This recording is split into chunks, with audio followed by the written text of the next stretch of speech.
بسم اللہ الرحمن الرحیم واللہ متکلم بہا آمر و ناہ و مخبر یعنی انہ صفت واحدۃ تتکثر بالنسبۃ الی الامر والنہی والخبر باختلاف التعلقات کالعلم والقدرۃ وسائر الصفات فإن كل منها واحدة قديمة والتكثر والحدوث إنما هو في التعلقات والإضافات لما أن ذلك أليق بكمال التوحيد ولأنه لا دليل على تكثر كل منها في نفسها.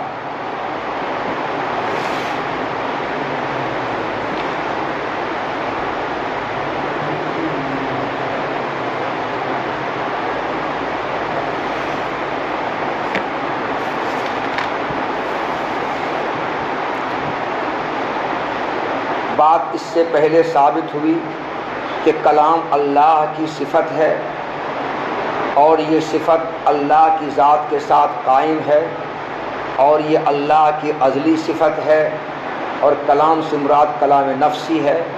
جو کلام اللہ کی صفت اللہ کی ذات کے ساتھ قائم ہے وہ کلام نفسی ہے، کلام لفظی اللہ کی صفت نہیں ہے. اور کلام کی کئی قسمیں ہیں. کلام کی ایک قسم امر ہے، کلام کی دوسری قسم نہیں ہے، کلام کی تیسری قسم خبر ہے، چوتھی قسم استفہام ہے، پانچویں قسم ندا ہے.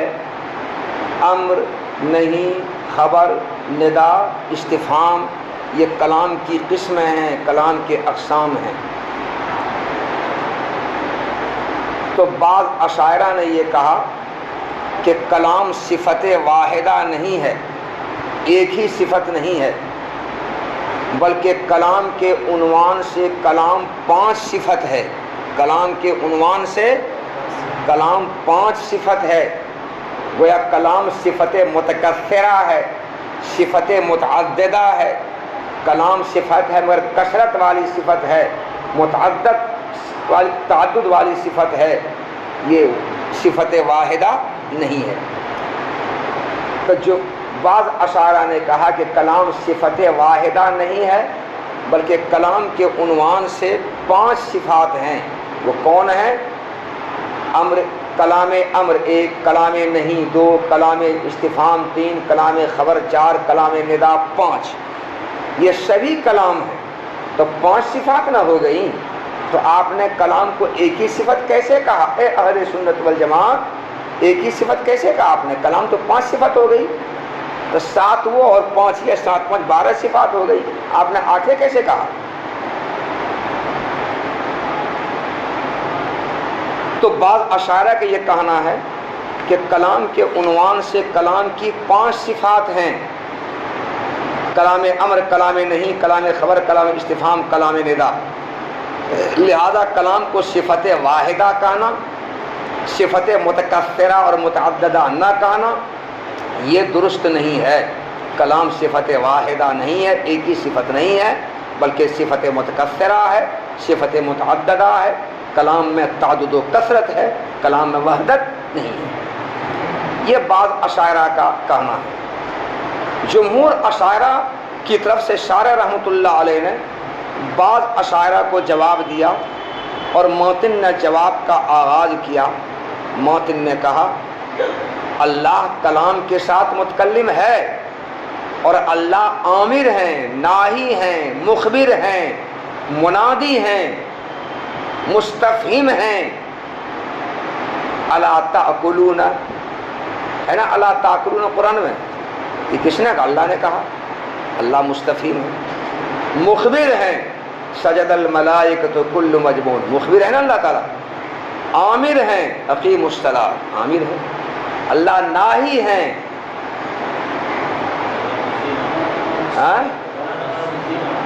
لا تقربوا الزنا، یہ آیت ہے. یہ کیا؟ چلو اللہ ناہی ہیں تو اللہ کلام کے ساتھ متکلم ہے. اللہ متکلم عامر ہیں، متکلم ناہی ہیں، متکلم مخبر ہیں، متکلم مستفہم ہیں. متکلم منادی ہیں یا ایھا الناس، متکلم منادی ہیں، یا ایھا الذین آمنوا متکلم منادی ہیں۔ تو کلام کے عنوان سے کلام کی 5 صفات ہیں، یہ بعض اشاعرہ کا جمہور نے اس کا جواب دیا اور معتن رحمۃ اللہ جواب کا آغاز کیا۔ معتن اور شارح دونوں کے جواب کا خلاصہ یہ ہے کہ کلام کوئی کلی نہیں ہے، اور یہ امر نہیں، ندا، استفہام، خبر، یہ سب اس کے جزئی نہیں ہے، یا کلام کل نہیں ہے اور یہ اس کے اجزاء نہیں ہیں۔ اگر کلام کلی ہوتا اور یہ پانچوں کے پانچوں اس کے جزیات ہوتے تب آپ کہہ سکتے تھے کہ کلام میں کثرت ہے، کلام میں تعدد ہے۔ یا کلام کل ہوتا اور یہ پانچوں اس کے اجزاء ہوتے تو اجزاء کے کثیر ہونے کے اعتبار سے یا جزیات کے کثیر ہونے کے اعتبار سے آپ کہہ دیتے کہ کلام میں کثرت ہے، کلام میں تعدد ہے۔ یہ اس کے نہ تو اجزاء ہیں اور وہ کل ہے، نہ یہ اس کے جزیات ہیں اور وہ کلی ہے۔ اگر ایسا ہوتا تو یہ آپ کا کہنا بجا تھا۔ کلام تو صفت واحدہ ہی ہے، ایک ہی صفت ہے، البتہ اس کے تعلقات کثیر ہیں، اس کے تعلقات کثیر ہیں۔ کلام کا تعلق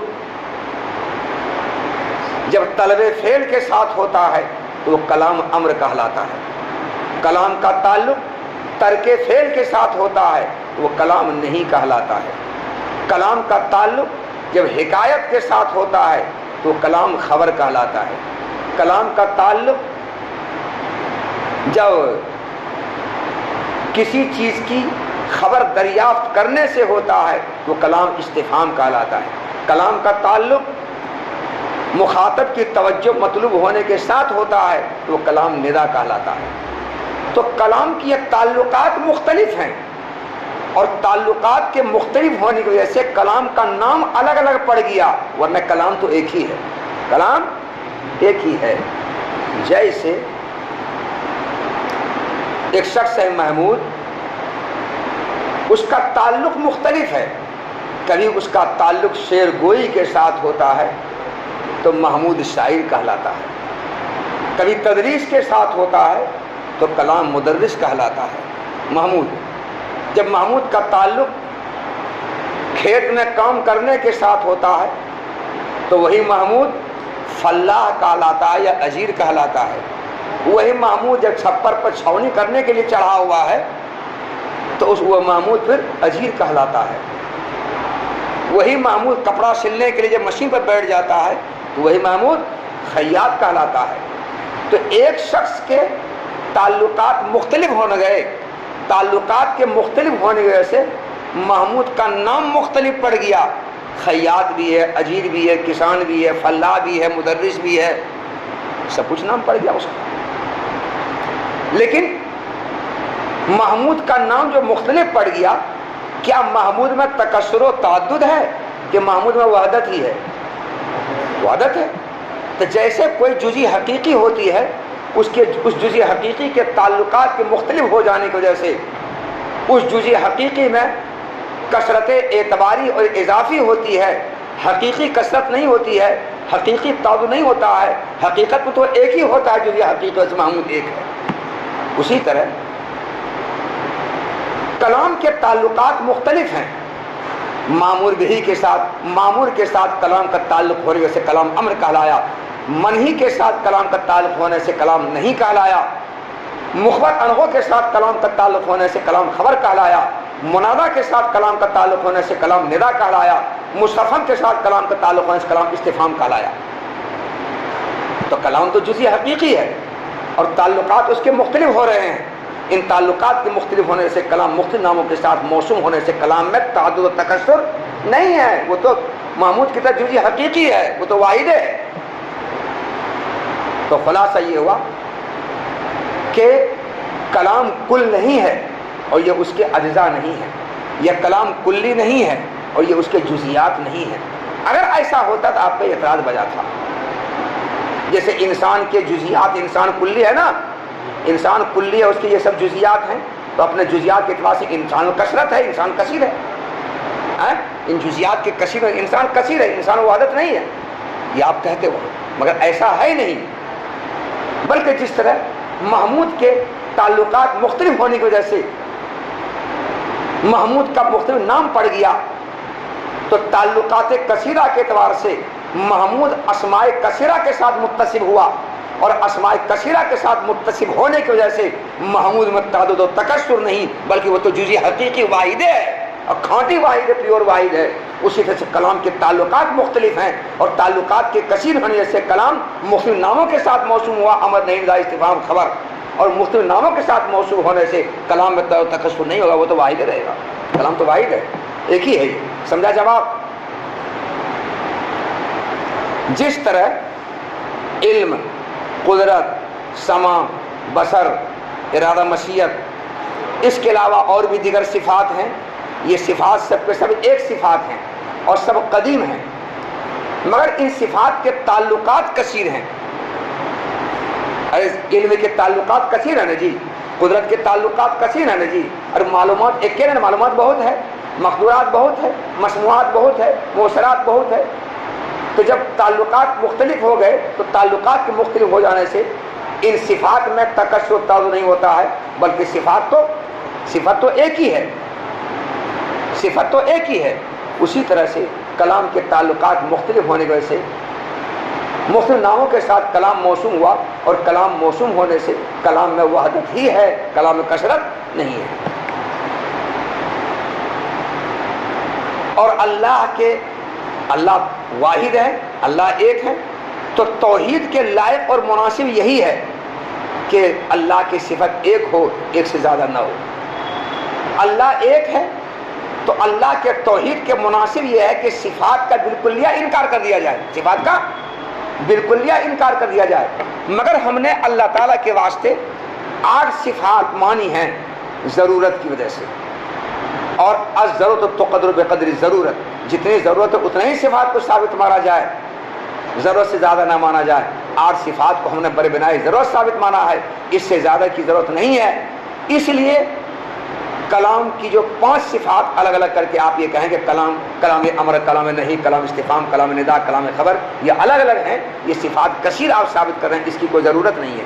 تو توحید کے مناسب یہ ہے کہ صفات کا بالکلیہ انکار کر دیا جائے، لیکن ہم نے 8 صفات بربرائے ضرورت ثابت کی ہے، اس لیے 8 کو رہنے دیا جائے، ضرورت کے مطابق ہی ثابت ہوتا ہے، اور یہ 5 جو آپ ثابت کر رہے ہیں الگ سے کلام کے عنوان سے، ان کا ساتھ انکار کر دیا جائے۔ اللہ کے کمال توحید کے مناسب اور بہتر لائق یہی ہے۔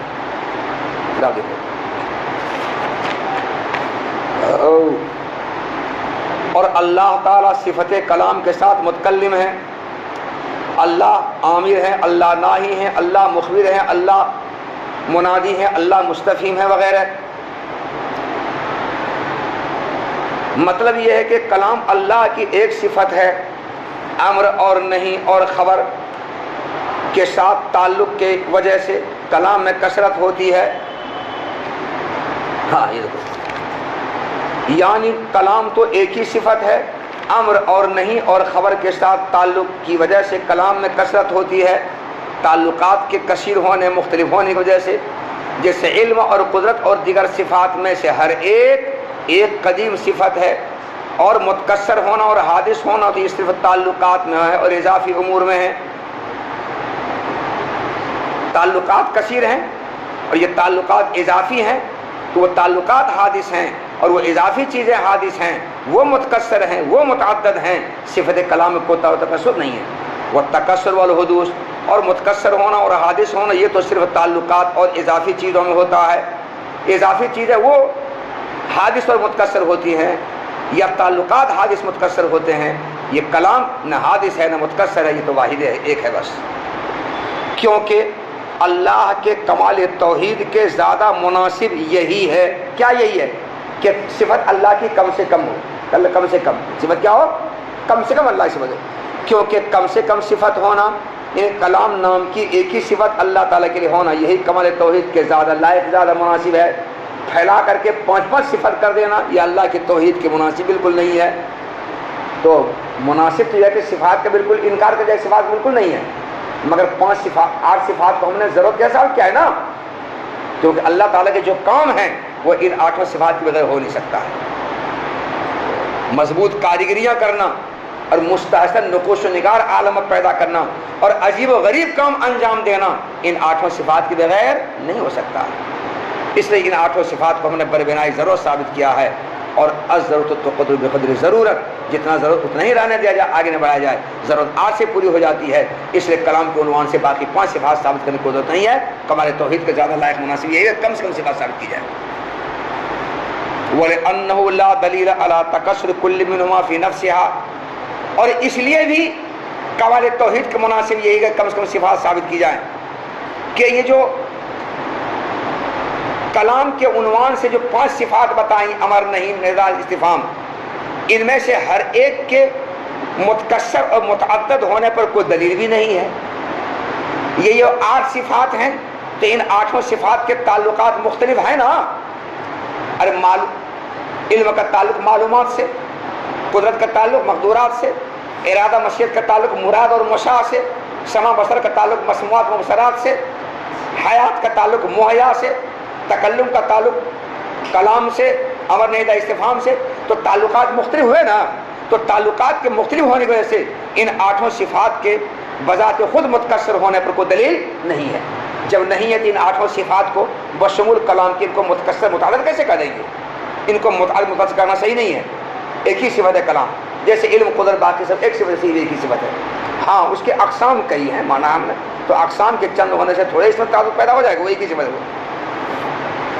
فَإِن قِيلَ هَذِهِ أَقْسَامٌ لِلْكَلَامِ لَا يُعْقَلُ وُجُودُهُ بِدُونِهَا فَيَكُونُ مُتَكَثِّرًا فِي نَفْسِهِ قُلْنَا مَمْنُوعٌ بل انما يسير احد تلك الاقسام عند التعلقات وذلك فيما لا يزل واما في الازل فلا انقسام اصلا وذهب بعضهم الى انه في الازل خبر ومرجع الكل اليه لان حاصل الامر اخبار عن استحقاق الثواب الفعل والعقاب على الترك والنهي على العكس وحاصل الاستخبار الخبر عن طلب الاعلام وحاصل النداء الخبر عن طلب الاجابه ورد بأن نعلم اختلاف هذه المعاني بالضرورة واستلزام البعض للبعض لا يوجب الاتحاد۔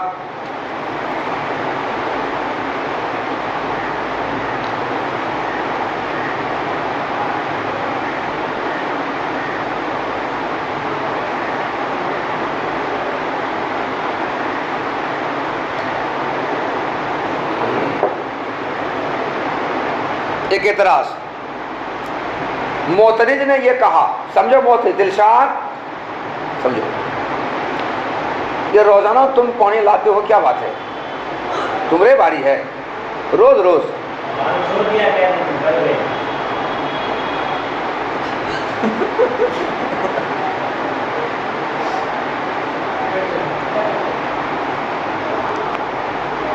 کیوں غریب کو ستاتے ہو؟ ہاں وہ غریب کو کیوں ستاتے ہو؟ بے زبان ہے، باری اس کی بڑھا تو جانے، اس کی باری بڑھا تو جانے۔ اعتراض معترض یہ اعتراض سمجھ کر رہا ہے۔ معترض نے یہ سمجھا کہ کلام کی یہ 5 قسمیں، امر، نہی، ندا، استفہام، خبر، یہ 5 جزئیات ہیں اور کلام کلی ہے، یا یہ 5 اجزاء ہیں اور کلام کل ہے۔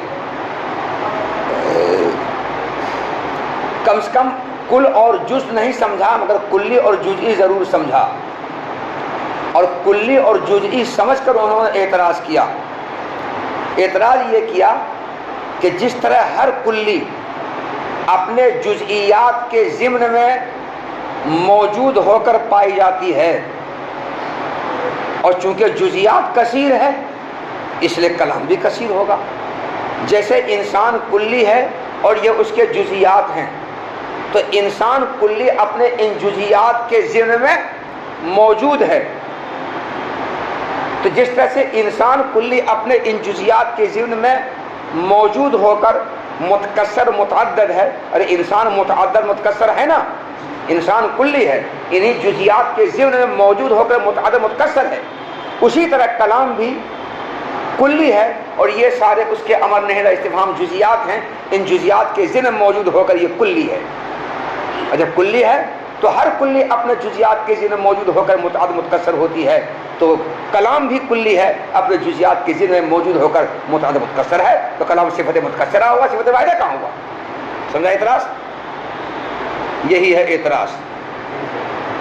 پھر سے بولیں، ٹھیک ہے پھر سے بولتے ہیں. معتزلہ نے یہ سمجھا کہ کلام کلی ہے اور امر نہیں ندا استفہام خبر منادا، امر نہیں ندا استفہام خبر، امر نہیں ندا استفہام خبر 5، یہ سب کے سب اس کے جزیات ہیں. اور جس طرح ہر کلی اپنے جزیات کے ضمن میں پائی جاتی ہے اور پائی جانے سے وہ کلی متعدد متکثر ہوتی ہے، اسی طرح کلام بھی اپنے ان جزیات کے ضمن میں موجود ہے اور موجود ہو کر متعدد متکثر ہے. جیسے انسان کلی ہے اور یہ سارے اس کے جزیات ہیں، ان جزیات کے ضمن میں انسان پایا جا رہا ہے اور جزیات کے ضمن میں موجود ہونے سے انسان متعدد متکثر ہے. ارے انسان ایک نہیں ہے، بہت ہے نا. اسی طرح سے کلام بھی متعدد متکثر ہے، تو کلام متکثر تو ہوا، تو کلام صفت متکثرہ ہو گئی، صفت واحدہ کہاں رہی؟ تو آپ نے صفت واحدہ کیسے کہا؟ اس کو جمہور شاعرہ. سمجھا اعتراض؟ اس اعتراض کا جواب دے رہے ہیں. کلام کی 5 قسمیں ہیں.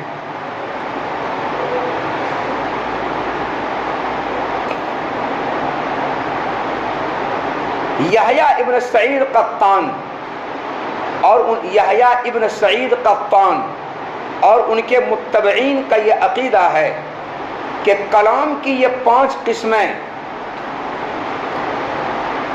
ازل میں نہیں ہیں. کلام ازل میں نہ امر تھا، نہ نہیں تھا، نہ استفہام تھا، نہ ندا تھا، نہ خبر تھا، کچھ نہیں تھا. کلام کا ان 5 اقسام کے منقسم ہونا اور کلام کا امر نہیں ندا استفہام خبر ہونا یہ تو ازل کے بعد ہوا ہے. کب ہوا ہے؟ ازل کے بعد ہوا ہے. کلام میں یہ سب، ازل میں یہ سب تھا ہی نہیں، یہ سب ازل کے. تو کلام کی ان 5 اقسام کی طرف منقسم ہونا، کلام کی یہ 5 قسمیں ہونا یہ ازل کے بعد ہوا ہے. ازل کے بعد کلام امر ہوا، نہیں ہوا، ندا ہوا، استفہام ہوا، خبر ہوا. رہی بات ازل، تو ازل میں کلام کی یہ 5 قسمیں تھی ہی نہیں. ازل میں نہ کلام امر تھا، نہ ندا تھا، نہ استفہام تھا، نہ خبر تھا، کچھ نہیں تھا. تو یحییٰ ابن سعید قطان کا جو مذہب ہے اور ان کے متبعین کا، اس مذہب کی بنیاد پر تو اعتراض وارد نہیں ہوگا، کیونکہ ازل میں کلام کی یہ قسمیں تھی ہی نہیں. جب ازل میں یہ کلام کی یہ قسمیں نہیں تھی تو ازل میں کلام کلی نہیں تھا اور یہ اس کے جزیات نہیں تھے. جب کلام کلی اور یہ جزیات نہیں تھے تو کلی کا اپنے جزیات کے ضمن میں موجود ہونا اور اسی کے ضمن میں موجود ہو کر کے متکثر متعدد ہونا، یہ اعتراض ہوگا؟ پھر نہیں ہوگا، کیونکہ ازل میں یہ سب تھا ہی نہیں. تو یحییٰ ابن سعید قطان اور ان کے متبعین کا یہ مذہب ہے کہ ازل میں کلام کی یہ قسمیں تھی ہی نہیں، اس لیے یہ سوال ازل میں نہیں ہوگا. ہاں ازل کے بعد کلام کی یہ قسمیں ہوئی ہیں، اور ازل کے بعد اگر کلام کی یہ قسمیں ہوئی ہیں، ازل کے بعد کلام امر نہیں استفہام سب کچھ ہوا ہے، تو اعتراض ہوگا. پھر اگر ہوگا اعتراض، اس اعتراض کا جواب یہ ہوگا جو دینے ہم جا رہے ہیں. کیا جواب؟ یہ ہے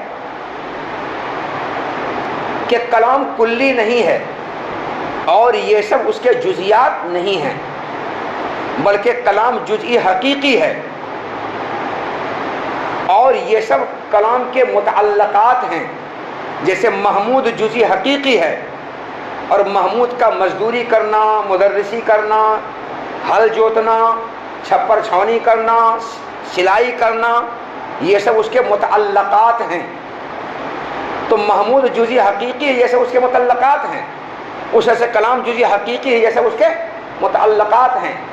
تو محمود کا تعلقات کثیر ہونے کی وجہ سے محمود مختلف ناموں کے ساتھ موسوم وقت ہوا، جزئی حقیقی ہے.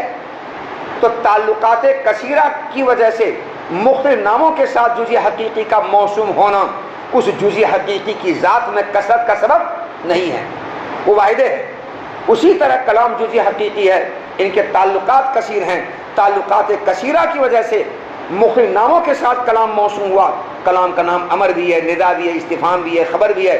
تو تعلقات کثیرہ کے وجہ سے مختلف ناموں کے ساتھ کلام کا موسوم ہونا کلام کی ذات میں کثرت کا سبب نہیں ہے۔ کلام تو ایک ہی ہے، کلام تو ایک ہی ہے۔ یہ جواب دیا گیا نا۔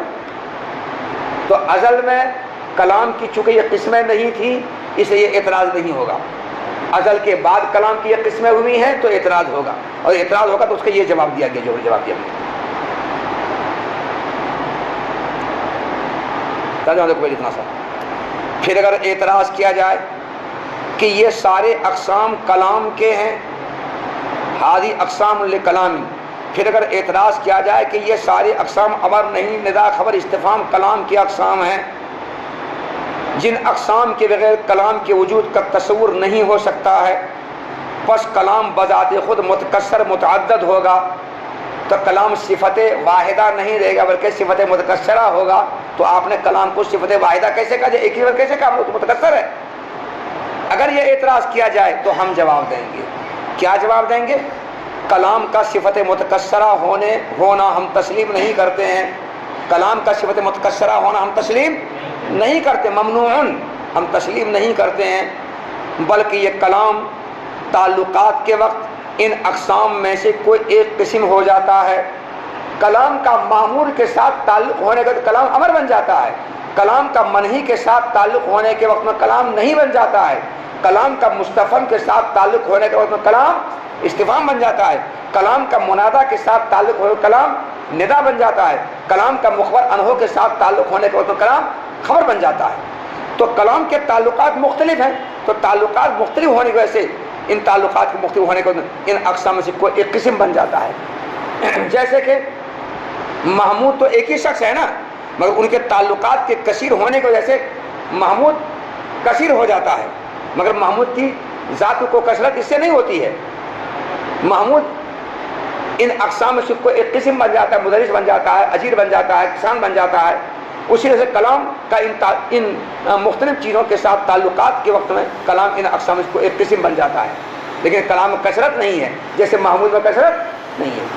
ہم جواب دیں گے کہ کلام کا صفت متکثرہ ہونا ہمیں تسلیم نہیں، بلکہ کلام تعلقات کے وقت ان اقسام میں سے کوئی ایک قسم بن جاتا ہے، اور یہ جواب تو ازل کے بعد میں ہوگا، وذالک فیما لا یزال،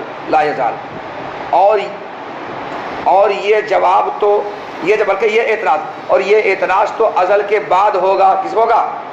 فیما لا یزال کے ترجمہ ازل کے بعد، یہ اعتراض تو ازل کے بعد میں ہوگا۔ رہی بات ازل میں، تو ازل میں کلام کی ہرگز کوئی قسم ہے ہی نہیں، اس لیے ازل میں اعتراض نہیں ہوگا۔ بات ختم ہو گئی ہے، چلیں آگے۔ ابو بکر رازی رحمۃ اللہ علیہ کا مذہب یہ ہے۔ اچھا چھوڑو، ابو بکر رازی سے مذہب سے بیان کرنے پر سنو دوسری بات، جمہور اشاعرہ کا یہ کہنا ہے کہ کلام ازل ہی میں، یحییٰ ابن سعید قطان کا مذہب کے سامنے آیا نا، کیا مذہب ان کا ہے؟ یحییٰ ابن سعید قطان ان کے متبعین اشاعرہ کا مذہب یہ ہے کہ کلام ازل میں یہ سب منقسم، ازل میں یہ ساری قسمیں تھیں نہیں، ازل کے بعد یہ قسمیں تھیں، ٹھیک ہے یہ؟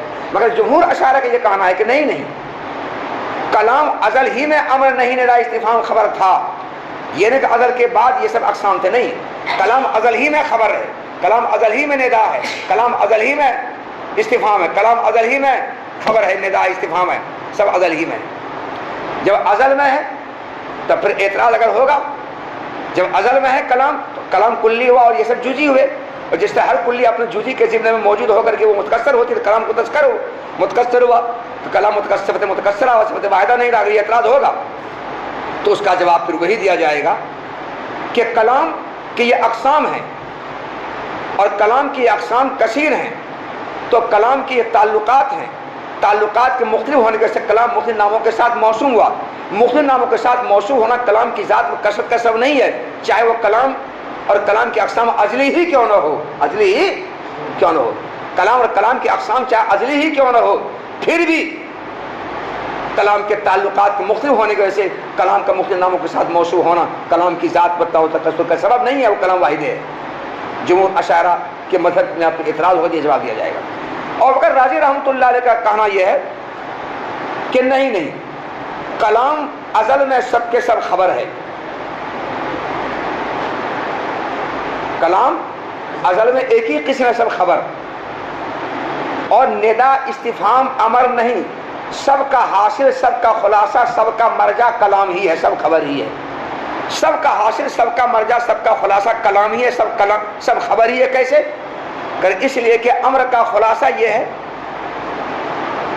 کہ فعل پر مستحق ثواب ہونے کی خبر دینا ہے۔ امر کا مطلب کیا ہے؟ فعل پر مستحق ثواب ہونے کی خبر دینا ہے۔ اللہ نے کہا اقیم الصلاۃ، امر ہے، تو یہ امر خبر ہے، اللہ تعالیٰ خبر دے رہے ہیں اس بات کی کہ اقامت صلاۃ کرنے پر تم مستحق ثواب ہوگے، اللہ خبر دے رہے ہیں، امر خبر ہوا۔ اور اقیم الصلاۃ کہا کر اللہ اس بات کی خبر دے رہے ہیں کہ ترک فعل صلاۃ پر تم مستحق عقاب ہوگی، اس کی اللہ خبر دے رہے ہیں، تو امر کا خلاصہ خبریں نہ ہوا۔ ابو بکر راضی کہہ رہے ہیں نہیں کا بھی خلاصہ خبر ہی ہے، کیونکہ لا تقربوا الزنا اگر اللہ نے کہا ہے، اس کا خلاصہ، اس کا حاصل یہی ہے کہ فعل زنا کرنے پر تم مستحق عقاب ہوگے، اللہ خبر دے رہے ہیں، اور ترک زنا پر تم مستحق ثواب ہوگے، اللہ اس کی خبر دے رہے ہیں۔ تو ترک زنا پر مستحق ثواب ہونے کی اور فعل زنا پر مستحق عقاب ہونے کی اللہ خبر دے رہے ہیں، اللہ تقربوا الزنا کا کر کے، تو نہیں کا حاصل خبریں نہ ہوا۔ استفہام کا حاصل کیا ہے؟ استفہام، تم کسی سے کچھ پوچھتے ہو تو اس پوچھنے کا مطلب یہ ہوا تم اس کو خبر دے رہے ہو اس بات کی کہ اے سنو جی، ہمیں تمہاری آگاہی مطلوب ہے، ہم یہ چاہتے ہیں کہ تم ہم کو اس سے آگاہ کرو، باخبر کرو، ہم یہ چاہ رہے ہیں۔ تو استفہام کا حاصل آگاہی مطلوب ہونے کی خبر دینا ہے۔ اے مخاطب، ہم تم کو اس بات کی خبر دے رہے ہیں کہ ہمیں تمہاری آگاہی مطلوب ہے، تمہاری واقفیت مطلوب ہے، تمہاری اطلاع مطلوب ہے، ہمیں یہ بات مطلوب ہے کہ تم ہم کو اطلاع دو، اس بات کی خبر دو، سوچنا دو، بتاؤ ہم کو۔ استفہام کا حاصل یہی ہے، تو خبریں نہ ہوا یہ۔ ندا کا حاصل کیا ہے؟ مخاطب کی توجہ مطلوب ہونے کی خبر دینا ہے۔ تم کسی کو پکارتے ہو، اے ابو بکر سنو، تو اس تمہارے پکارنے کا ندا کا حاصل کیا ہے؟ وہ تم اس بات کی اس کو خبر دے رہے ہو کہ اے مخاطب، ہمیں تمہاری توجہ چاہیے، ہمیں تمہاری توجہ چاہیے، اے مخاطب ہمیں تمہاری توجہ مطلوب ہے، تمہاری توجہ ہمیں مطلوب، تمہاری توجہ چاہیے ہم کو، خبر دے رہے۔ تو ابو بکر راضی رحمۃ اللہ نے کہا کہ ازل میں کلام کی یہ ساری قسمیں تھیں، مگر سب کا حاصل خبر ہی ہے، سب کا حاصل خبر ہی ہے۔ ابو بکر راضی رحمۃ اللہ نے یہ جو کہا کہ کلام ازل میں ایک ہی قسم ہے، خبر، امر نہیں، ندا استفہام نہیں ہے، اور سب کا حاصل خبر ہی ہے، ایک ایک قسم خبر ہے، امر نہیں، ندا نہیں، استفہام نہیں ہے، یہ سب بیکار بات ہے۔ ابو بکر راضی رحمۃ اللہ یہ بات کیوں کہی؟ اصل میں کلام کو ایک ہی قسم قرار دینا اور سب کا حاصل خبر ہی قرار دینا، ایسا انہوں نے کیوں کہا؟ ابو بکر راضی رحمۃ اللہ علیہ کا اس سے دو مقصد ہے۔ ایک مقصد، جو لوگ کلام کو صفت متکثرہ قرار دیتے ہیں ان کی تردید کرنا ہے، ان کی تردید کرنا ہے۔ جب کلام کو ہم امر نہیں، ندا استفہام خبر کی طرح منقسم مانیں گے تب نہ اعتراض ہوگا۔ ہم تو کہتے ہیں کلام اصل میں خبر ہی ہے، سب کے سب ٹوٹل خبریں ہیں، کوئی امر نہیں، کوئی ندا نہیں، کوئی استفہام نہیں، کلام کی ایک قسم ہے ہی نہیں بلکہ ایک ہی قسم ہے خبر۔ جب ایک ہی قسم خبر ہے تو کلام صفت واحدہ ہوا، متکثرہ بھی نہیں ہوا۔ تو جو لوگ کلام کو صفت متکثرہ قرار دیتے ہیں ان کی تردید کرنا ہے، ایک مقصد تو یہ ہے۔ دوسرے، معتزلہ کے اعتراض کا جواب دینا ہے۔ معتزلہ کا اعتراض یہ ہے کہ اے اہل سنت والجماعت، آپ کہتے ہو کلام ازلی ہے، کلام قدیم ہے، تو کلام کی یہ 5 قسمیں ہیں، امر، ندا، استفہام، خبر۔ چلو خبر نہ صحیح، مگر امر، ندا، استفہام نہیں، یہ کلام کی 4 قسمیں ہیں، اور ازل میں یہ چاروں قسمیں تھیں۔ تم کہتے ہو اگر کلام ازلی ہے تو کلام ازل میں امر بھی ہوگا، نہیں بھی ہوگا، ندا بھی، استفہام بھی ہوگا، خبر چھوڑو، امر، ندا، استفہام تو ہوگا کم سے کم۔ اور ازل میں کلام کا امر ہونا کسی مخاطب کے ہونے کا تقاضا کرتا ہے، ازل میں کلام کا نہیں ہونا کسی مخاطب کے ہونے کا تقاضا کرتا ہے، ازل میں کلام کا استفہام ہونا کسی مخاطب کے ہونے کا تقاضا کرتا ہے، ازل میں کلام کا ندا ہونا کسی مخاطب کے ہونے کا تقاضا کرتا ہے، تمہارا مخاطب ہوئے بغیر تم ندا کرو گے؟ بول بول بول بول بول. کسی مخاطب کے بغیر تم کسی سے کچھ سوال کرو گے، پوچھو گے؟ ارے مخاطب تھا نا پوچھو گے. کسی مخاطب کے ہوئے بغیر تم امر اور نہیں کرو گے، نہیں کرو گے.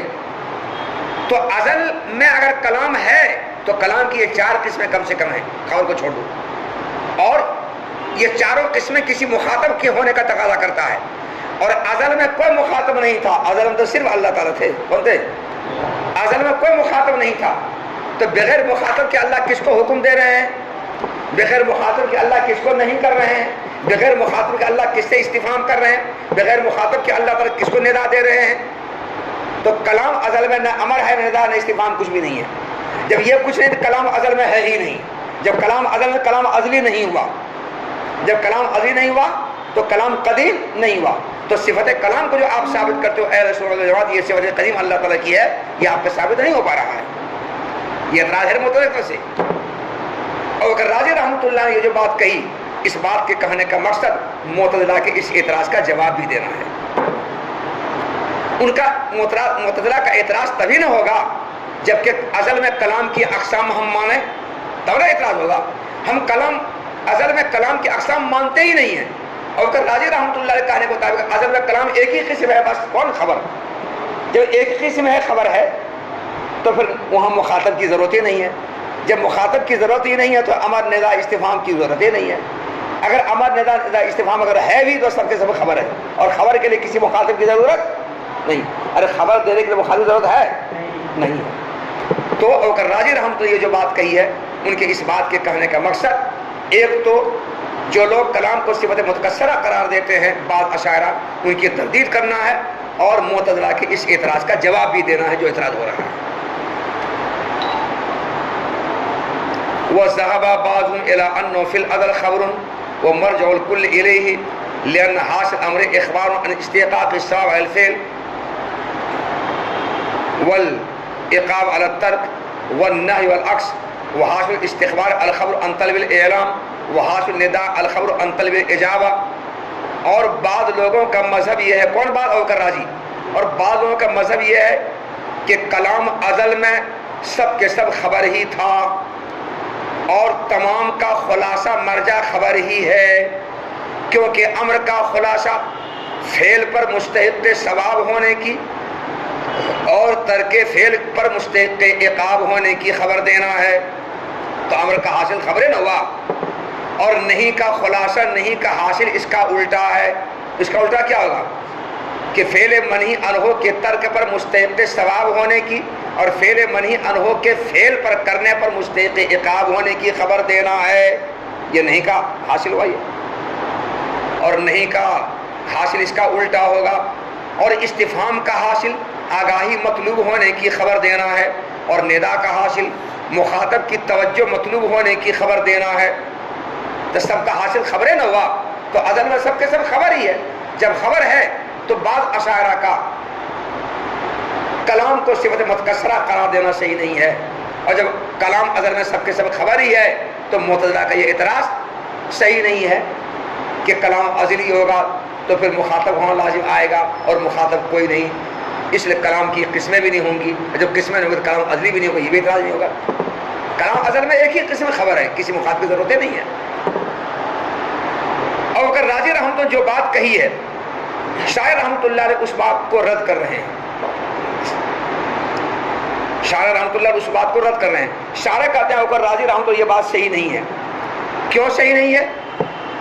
صحیح اس لیے نہیں ہے کہ کلام مقسم ہے، اور امر ندا استفہام خبر یہ سب اس کے اقسام ہیں، اور ایک مقسم کے اقسام آپس میں قسیم کہلاتے ہیں، اور قسیم آپس میں متباین اور متضاد ہوتے ہیں.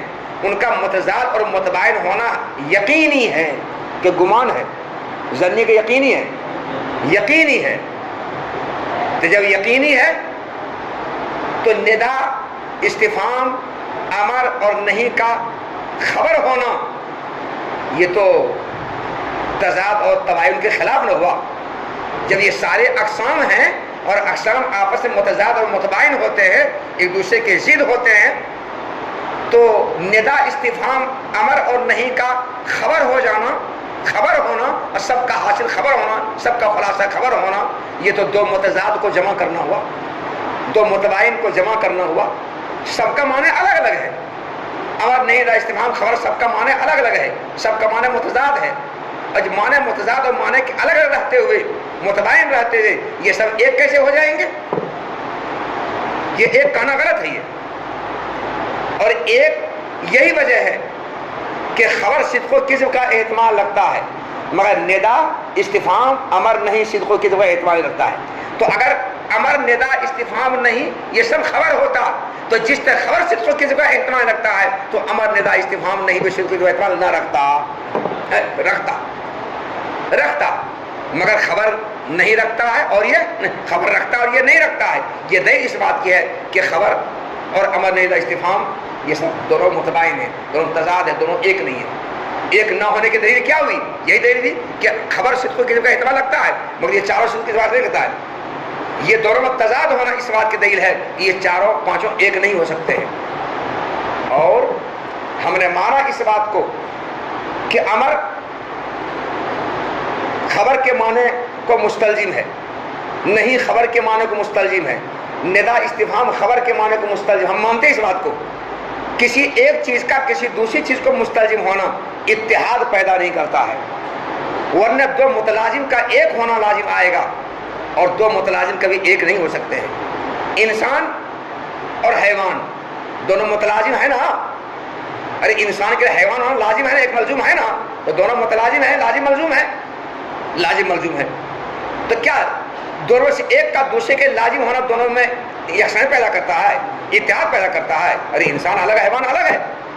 تو ہم نے مانا کہ امر نہیں ندا استفہام خبر کو مستلزم ہے، تو ان میں سے ایک کا دوسرے کو مستلزم ہونا اتحاد پیدا نہیں کرتا ہے اور ایک ہونے کو مستلزم بالکل نہیں ہے.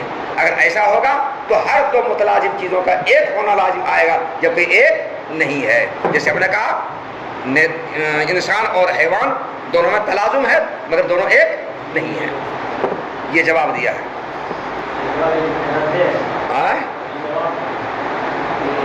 وہ اوکر راضی رحمۃ اللہ علیہ کی تردید ہوئی ہے اور اوکر راضی رحمۃ اللہ علیہ کی یہ بات اس طور پر رد کی گئی ہے کہ ہم ان معنی کے مختلف ہونے کو بدیہی طور پر جانتے ہیں. کن معنی کے مختلف ہونے کو؟ امر نہیں ندا استفہام خبر، ان سب کے معنی کے مختلف ہونے کو ہم یقینی طور پر جانتے ہیں. اور ایک کا دوسرے کو مستلزم ہونا ان کے درمیان اتحاد پیدا نہیں کرتا ہے. ایک کا دوسرے کو مستلزم ہونا ان میں اتحاد پیدا نہیں کرتا ہے. اور اوکر راضی رحمۃ اللہ علیہ کی یہ بات اس طور پر رد کر دی گئی ہے.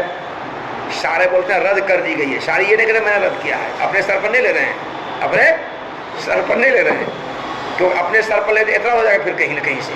اس لیے رد کی گئی ہے. اب اعتراض ہم تھوڑے بول رہے ہیں. ورد اور راضی رحمۃ اللہ علیہ کی یہ بات رد اس طور پر کر دی گئی ہے کہ ان معانی کا مختلف ہونا یقینی طور پر ہم جانتے ہیں اور ایک کا دوسرے کو مستلزم ہونا ان میں اتحاد پیدا نہیں کرتا ہے، یکساں پیدا نہیں کرتا ہے. ورنہ دو متلازم چیزوں کا ایک ہونا لازم آئے گا. انسان حیوان کا ایک ہونا لازم آئے گا، ایک دونوں نہیں ہے. ویسے یہاں بھی خبر ندا استفہام امر یہ سب ایک نہیں ہے، الگ الگ ہے. اس لیے ایک کا نام آپ کا صحیح نہیں ہے.